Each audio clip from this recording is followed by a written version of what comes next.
All right. Good morning, good evening, good afternoon, or wherever you're watching this Google Hangout. My name is Richard Duffy, also known as Reverend Rich. And guys, I'm excited again for coming with another outstanding lesson on the metaphysical approach to wealth and prosperity. And we are using the classic book by Catherine Ponder, which is entitled the Dynamic Laws to Prosperity. And we are working in chapter 5, which we're talking about the imaging law of prosperity, which I'm going to just come right out and tell you that this probably is the most important one of all, because we're going to talk about how success is created mentally first. So whatever you want to achieve in your life, if it's greater finances, if it's greater health, better relationships, whatever it is that you want to create in your life, it is created first mentally. So this particular chapter is very important. Matter of fact, I would encourage you to listen to the previous Google Hangout that I discussed in the first one. This is part 2 about the imaging law and how that this imaging law can help you achieve your heart's desire. So guys, I'm excited, and I'm excited about the testimonies that are coming out. Also, thank you for the ones who have responded and has left comments on the YouTube channel. I appreciate it. And like I said, you leave a comment, whether it's good or bad, it doesn't matter. I will respond. I will respond back to you. So I appreciate those who have left comments, and even the ones who've left some positive comments. Thank you again. I'm glad that you are enjoying these particular lessons. And so my goal is to establish wealth consciousness all over the world. And I believe it's being established. I really do. Because first of all, it's being established in me. And so if it's being established in me, there is a ripple effect that's going on right now, right at this moment, because we all are infinite beings in the body. And so anything that we send forth that is of the Father, that is positive energy, we transmute energy right in the ethers, right in the universe. So somebody is being touched, blessed, being transformed by the things that I am sharing right now. So that is exciting, guys. You know, so I'm thrilled about playing the part, playing the role that I play in order to help people's lives change. Okay, so before I go into this particular chapter, if anyone is watching this for the first time, we've already been through a few chapters, and we talked about the vacuuming law. We talked about the creative law. Now we're going into the imaging law. Now, before you can imagine or use the imaging law for prosperity, we talked about the most important step first. Excuse me. It's like a prerequisite. You have to do this first before you can image. And what I'm going to share with you, it's going to make sense. Have you written down your list? And what are you to write down? The list of your desires. Right. That's exactly what I said. Write down your desires. Because when you write down your desires, you are evoking the universe to move on your behalf in order to help fulfill your dream, your desires. Okay, so you are to write them down. Now, if you're not writing them down, so how can you use your imagination? How can you image a picture of yourself successful, or a picture of yourself being debt-free, or picture yourself having what you want, doing what you want, being what you want to be? How can you do that unless you write it down? Most of the time, the reason why people don't do this particular part is because it's too simple. Come on, Richard. You're not gonna sit here and tell me writing my desires down and then imagine or using the imaging factor of your mind and imagine yourself having what you want or doing what you want. Well, I'm going to tell you it works because I've done it. I know other people have done it. And if you have her book, The Dynamic Laws of Prosperity, she has tremendous testimonies in here who have used these particular principles and have changed their life. So get rid of the ego. That the ego represents ego, edging God out. So stop preventing your God self from blessing you, okay, by thinking that it is too simple. How come something so simple can be such a blessing? Well, let me say it this way. Try it out anyway and just see what happens and just see if it works, because you have nothing to lose. It's not like it's hard work, okay? You may feel a little strange for a while because if it's something you've never done, but nevertheless, try it out anyway and see what happens. I remember listening to a gentleman, I'm going to get his name the next time I come on the Google Hangout, who taught prosperity consciousness. And when he was doing a workshop, he shared with his students, he said, I want you to sit 5 minutes and imagine yourself becoming sick. And those in the audience said, no way, I'm not going to sit here and imagine myself being sick. And he said, why not? Because there's something on the inside of you that believes that if you imagine yourself sick, there's a good chance you'll probably get sick. So why is it then that we have a difficult time imagining ourselves being wealthy, having all the money that we want to have, doing all the things that we want to do, being all we want to be, that imagining that we think is too simple? And the reason why I think that is because we still have this subconscious belief that money, that we shouldn't desire money or success, or from a standpoint of a material perspective. In other words, if it happens for me, that is okay. If it doesn't happen for me, that is fine. We have that type of mentality. And I'm hoping that throughout these lessons, that attitude would change. And that you would, as she mentioned in one of her lessons, start becoming deliberate. In other words, you're not anxious, but you have a focused attention on what you want to manifest in your life. So you're being deliberate about wealth. Okay? So I'm hoping that after these lessons that you'll start becoming deliberate and you start having a direct focus on what you want to achieve and what you want to be, do, and have. All right? So again, write the lesson. Write down your list. I'm telling you guys, that is so important. Then she goes on to say to spend 15 minutes in the morning and 15 minutes in the evening imaging or imagining those desires being taken care of, already done. There's a scripture, I believe it's in Matthew, the 6th chapter and the 33rd verse. It says, seek first the kingdom of God and his righteousness, and all these things will be added unto you. Seek first the mental, or when you're seeking the mental, when you're using this imaging law, what you're really doing is you're seeking that which is already yours. Do you realize that if you can paint a picture in your mind of what you want to be, do, and have, that particular picture or that desire is already done for you? Okay?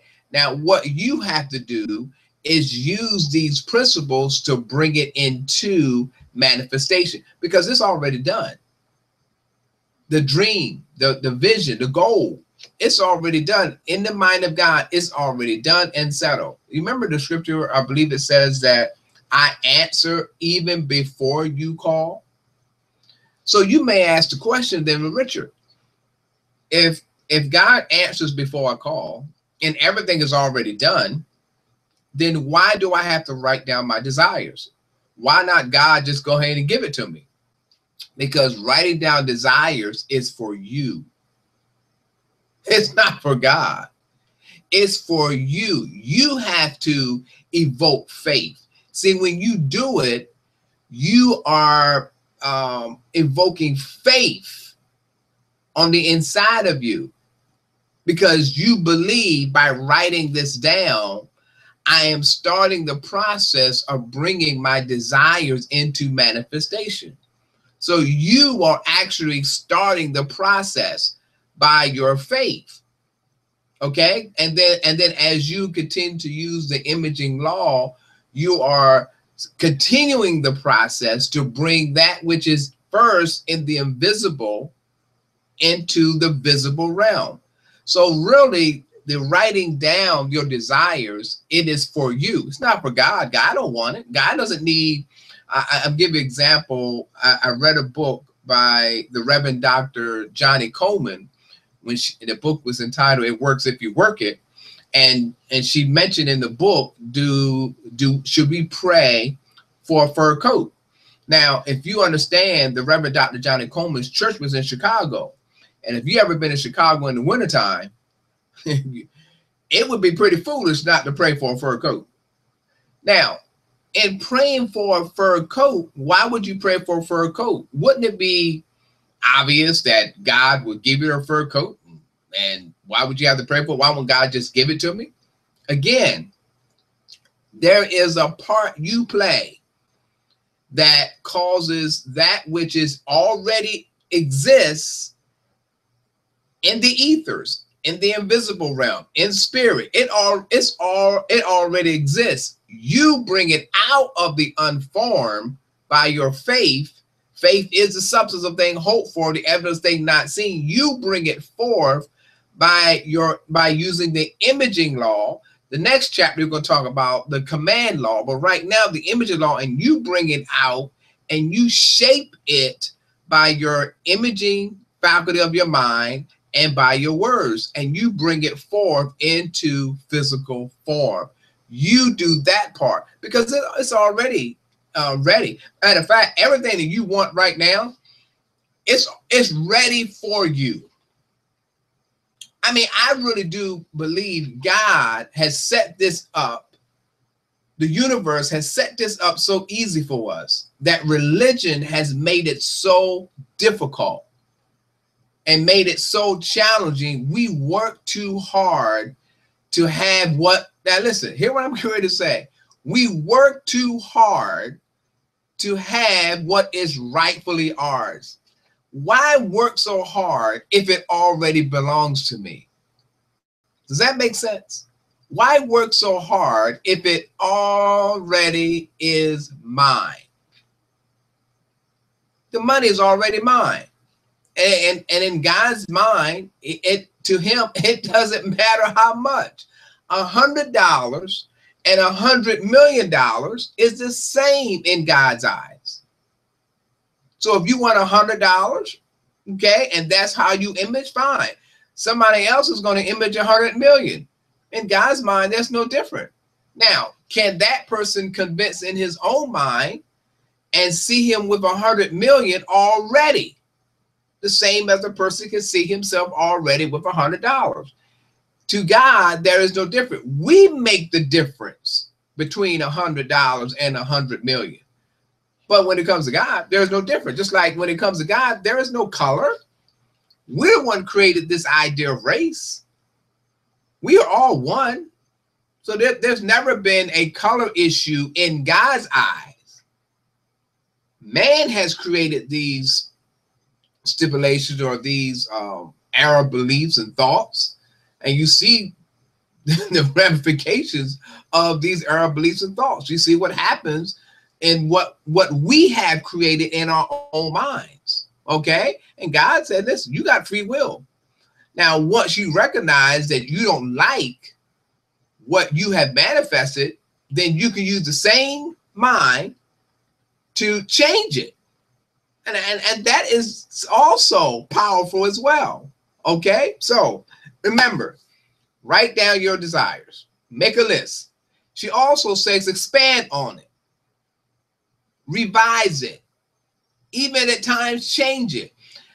We talked about this 2 Google Hangouts ago. I've already done changed mine and expanded it already. And matter of fact, when I finish this Google Hangout and before I go to bed, I'm going to be adding to my desire. Okay, so you expand on it, you write it, you revise it, you change it up, and you expand. And while you're doing that, you are invoking the universe to bring forth that which you wish. Guys, that's powerful. Then third is that you affirm. Use the affirmation to affirm what is already true, what is already so. I am is the 2 most powerful words in all the universe. I am. All right. Use an affirmation to continue to affirm what is true already in your subconscious mind. And then you basically are just continue to nourish the seed, plant the seed, nourish the seed, and until you break through in consciousness. No one knows the time, but in a moment, in the twinkling of an eye, that good that you desire comes forth. All right. It could come forth through we don't know how it's going to come forth, but we trust and know that it is. Okay. Now, she talks about in this particular chapter, success is created mentally first. So since we're creating the image and likeness of God, God already saw in his own mind what he was going to create before it was created. And we follow the same process. We see it in our mind first. We see ourselves successful first before we succeed. We see ourselves, and so for example, if you have this passion to become a professional speaker and you want to speak in front of thousands of people, well, you see yourself on the stage first before you ever get on the stage. You know, many singers and many athletes and many successful people saw themselves on the stage. They saw themselves performing in their mind first. Then it just like, wow, you know what? I already saw this. And they were already ready for it because they already played the picture in their mind. So this is no new rule, no new idea. You know, this is just my desire is to reinforce what is already people have used for hundreds and hundreds and hundreds and hundreds of years. People have used this law, you know, all the time. Okay. So she says, in the book of Genesis, we are told that Joseph proved the power of the imagination for success and prosperity.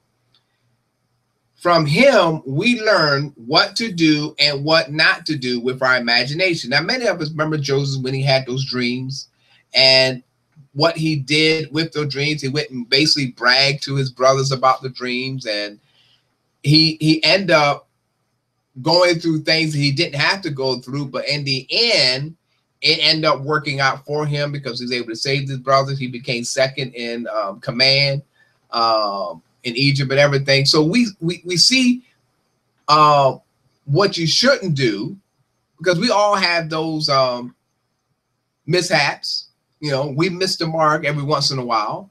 Many of us fall short. All of us fall short. But what's so good, by God's grace, we can get back up and create the right image and the right picture, you know, for ourselves. Okay. So look what it says here. It says that at age 17, he had dominion over the situations about what he dreamed. In one dream, his brother sheaves were bowing down to Joseph's chef. In another dream, the sun, moon, and stars were honoring Joseph. These dreams were symbolic of dominion. Joseph was to have later become a prime minister in Egypt. Joseph's dream of dominion. Here what I'm got ready to say. Joseph dreamed his imagination of dominion. You have to dream of having dominion. You know, one of the things that I have found, and many of the Google Hangouts that you guys has listen to, and a lot of times I share with you my past, because I feel the need that is important to share with you where I came from to where I am today, to help many of you that wherever you are right now, you may be going through similar mindsets or thoughts or beliefs. And in order way to change, these ideas and beliefs have to change. So one of the biggest errors in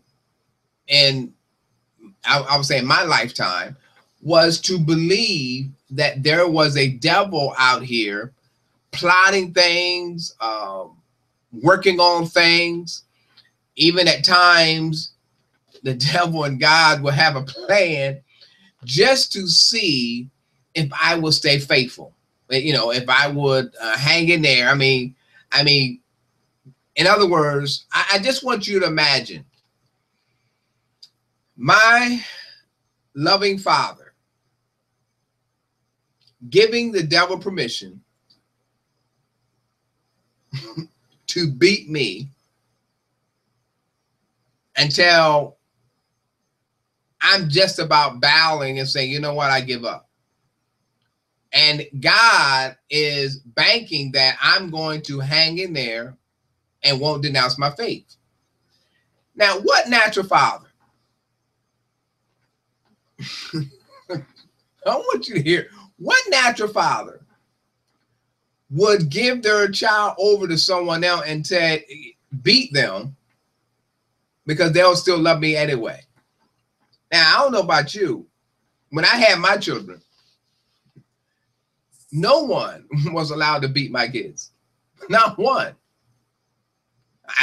Because I was the father. And if they needed discipline, I would take care of it.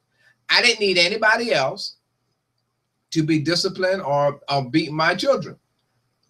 And I know there's a lot of parents out here that if my child is acting up or doing anything, please contact me, let me know. Why do we think that God and the devil has this team cohorts thing going on that is even plotted out to tempt us and to see if we will hang in there long enough? If you really understand who you are and who we are, we will never accept that erroneous concept. We accept that erroneous concept because we don't know who we are. We don't accept ourselves as people of dominion and power. Okay? We have songs that are sung that does not speak of our dominion and power. We are greater than what we give ourselves credit for. And God is waiting for us to step into our power. And when we begin to step into our power, I'm going to tell you exactly what I believe was going to occur. The devil will no longer be an issue in anybody's life if we, as people of God, children of God, step into our power. There will be no issue ever when it comes to what we call the enemy or the devil. Because as you listen to this story of Joseph, he dreamed of himself having dominion. Dominion over what? It doesn't matter what he had dominion. It doesn't matter what condition he faced. And let me say this to you. It doesn't matter what condition you are facing right now. You could be facing bankruptcy. You could be losing your job. You could have, the doctor could have told you only have 6 weeks, 6 months to live. You could be facing divorce right now, where you're going to lose everything. You could have had a disaster where a tornado tore up your whole neighborhood. There are so many conditions and circumstances that you and I have faced, but I want to tell you that you have dominion over it all. Now, what do I mean when I say you have dominion? When I was taking classes in the Universal Foundation for Better Living, they coined the word MAD, which is mad. That means when you are facing challenging conditions in your life, it is time to get mad. Not getting mad where you're going to pick up something and throw it, and sometimes that may help too, but it doesn't change the situation. But mad means mastery, authority, and dominion. What are you going to take mastery over? Your thoughts. You're going to take mastery over your feelings. You're going to take dominion over how you think and feel. So when you take dominion over how you think and feel, the whole situation changes. When you take mastery and dominion over how you think about the situation, about losing your home, well, you have to also remember that everything that exists, will exist, came from God. So if God gave you one home, you have the dominion authority to get another home. No man can stop you from having what you have if God said you can have it. You know, there's a song, God, I love that song when Jesus says yes, no man can say no. I think that's the way it goes, but and which is actually true. When the Christ in you says yes, no man can say no. When you take dominion and authority over your belief, your thoughts, the conditions that you have accepted as somewhat failure, when you take dominion and authority over that, no one can say no to you. Wow. Are you listening to the guys? This is powerful. Joseph dreamed, and he dreamed of having dominion. You should also dream of having dominion over any situation, any condition that you may be facing right now. Look at this. It says, Joseph's dream of dominion, so must you. Joseph's dream of dominion when he seemed to have none. Have you ever had your back against the wall and you don't see no way out? Everything looks bleak. Everything looks bad. But you decided to stand in your power as a king and take dominion over what? How you think. Because that's where it all begins. Remember, we started a chapter when we said success is created mentally first.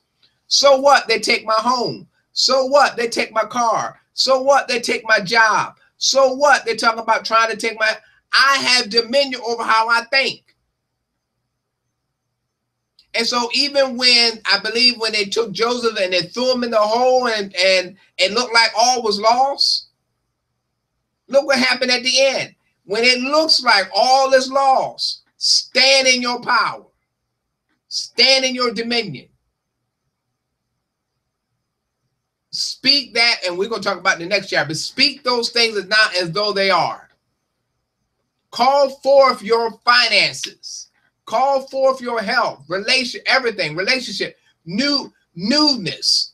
See what you want as already yours. Powerful, guys. This is powerful. Look at this. So, Joseph dreamed of dominion when it seemed to have none, and so must you. Success is created mentally first, but Joseph made a mistake of telling his dreams to his jealous brothers who resented his claims of dominion. So they sold him for 20 pieces of silver, and some Israelite merchants on their way to Egypt. Unlike Joseph, you should not tell your dreams and mental images of greater good to others, who will only try to tear down your pictures of grandeur with their doubt and unbelief. So when you write down your list down, this is between you and God. You don't be sharing your list to everybody else, because Everybody is not in that place of consciousness. You are to only share that list between you and the Father. It's the Father that's in me that do the work. He didn't tell me to go out and share the world. Now, what God does in secret, right? He will reward openly. So then when the reward is now open, everybody see, things like, what in the world have you been doing? I wrote down my list. I imagined, I used my imaging faculty of my mind day and night. I continue to affirm, I continue to see myself as I want it, what I want to be, do, and have. And I continue to work with it. And this is what materialized. Well, can you show me, teach me how to do this? Sure. Because God's no respecter of persons. Okay, this same principle, same law works for everybody. It is universal. God has no respect of persons. The universe will say, nope, can't have it for you, but I can have it for you. No. You can use it. Unfortunately, there are people who has used this particular imaging law for not so good things. And that's unfortunate. Okay? So I'm hoping that by teaching these concepts, that we'll have more people that utilize this imaging factor of their mind and use it for good. Okay? So in closing, so after Joseph was sold into Egypt in slavery, he apparently continued to image better than the best he was then experiencing. He proved the vision in victory. He also proved that the victim can become the victor. See that? Even in the midst of bankruptcy, even in the midst of losing your job, even in the midst of divorce, even if you are a widow, you lost your spouse has made your transition. Maybe you had a child that is ill and they passed away. So many things go on in people's lives. I'm here to tell you, you have dominion, and the peace, the comfort, the love, the joy, the finances, whatever you desire is at hand. It is at hand because you already have dominion. Take your place, children of God. Take your place. Guys, I'm done with this one. I'm just going to stop right there. Take your place as children of God. All right? Woo! I'm excited. I am thrilled about this particular lesson. Guys, I believe in you. I believe in you. So I wish for you nothing but success, prosperity, love, beauty, everything good, health, and also money and wealth. I wish that for you. And I thank you for being here with me. Share these videos with other people. I know I'm being blessed. I know you are being blessed. So take time and share this with other people. Let me know at the end of the end of this Google Hangout. Send a comment and let me know if these lessons has been a blessing to you. All right. Go to my blog and read my blogs. Also subscribe to my YouTube channel, and you'll hear other videos that I have that I've already done. All right, guys, this is Richard Duffy, also known as Reverend Rich. I wish you happiness, love, success, health, and money. All right, peace and blessings. Love you guys.